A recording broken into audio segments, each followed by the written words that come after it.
নমস্কার বন্ধুরা, এমনি অটো সার্ভিস থেকে বলছি। দেখতে পাচ্ছেন এই এসে গেছে আমার কাছে এই গাড়িটা, ইয়াজদি গাড়ি। এর হচ্ছে মোবিল কোথায় লাগানো হয় সেটা দেখাচ্ছি। এই কভারটা খুলে নিতে হয়। দেখতে পাচ্ছেন এমনি কভার থাকে, মানে 8 নম্বরের বোল্ট দিয়ে খুলে নিতে হয়। খুলে এটা খুললে এখানে মোবিল ঢালা হয়। এই যে মোবিলের ক্যাপ দেখতে পাচ্ছেন। এবার এর মধ্যে এই যাওয়ার মধ্যে মোবিল ফিল্টারও থাকে।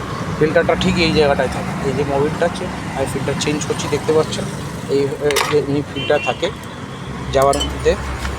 ইয়াজদি যাওয়ার মধ্যে এর ভেতরে এমনি ফিল্টার থাকে।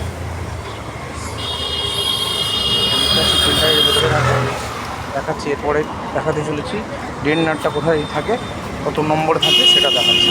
এর ড্রেন নাট থাকে 14 নম্বর থাকে। এর এই ঠিক এর তলাটাই থাকে, এর তলায় ড্রেন বোল্ট থাকে। 14 নম্বরের বোল্ট থাকে। এই যে হাতে দেখতে পাচ্ছি, এই যে ড্রেন বোল্ট দেখতে পাচ্ছেন, এখানটায় আমার হাত এই যে বোল্ট লাগছে। এই যে দেখাচ্ছি। ভিডিওটা ভালো লাগলে লাইক, শেয়ার, সাবস্ক্রাইব করে দেবেন।